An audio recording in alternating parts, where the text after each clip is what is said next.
We begin this part of our Barnsley Canal walk at Blue Bridge, which is the last stone canal bridge before we reach Cold Hiendley Reservoir.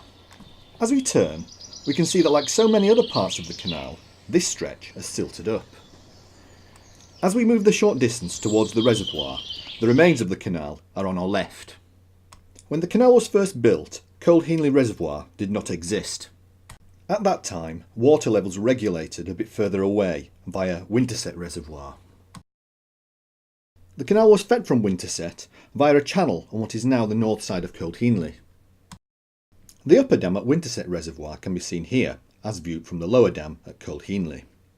The channel would have ran to the left of where the water ends now.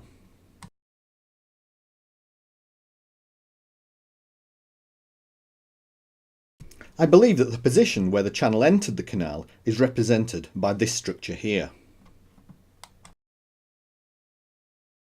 To get to it, instead of crossing the footbridge to the reservoir, you turn left.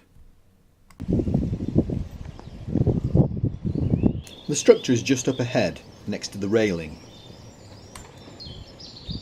As we can see, it's made of stone. If this is indeed where the channel emptied into the canal, then we should find evidence of a channel up ahead. Let's go take a look. There, lo and behold, we have the channel, and it runs parallel to the reservoir that's just beyond the bushes on the far bank. Looking back down the channel towards the canal, we can once again see the railing. We now move on towards the reservoir itself. The bridge to the reservoir crosses a point where water still flows out of the reservoir towards the location of the old canal. Let's take a closer look. Here's the concrete channel running from the reservoir. Water runs downwards to the canal level.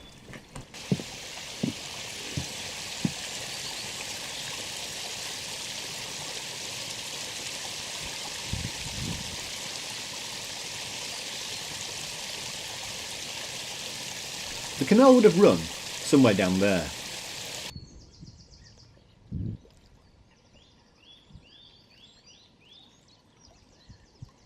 We're now on the bank that acted as the reservoir's dam.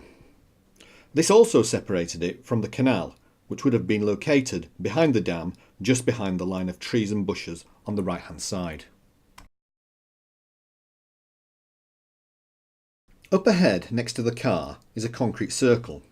We'll move perpendicular to that towards the location of the old canal. We then come to some steps.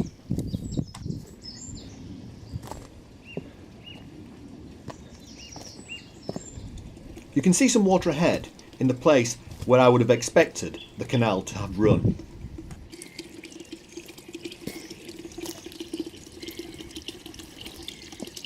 Here we find another structure from which water empties in the direction of the canal route.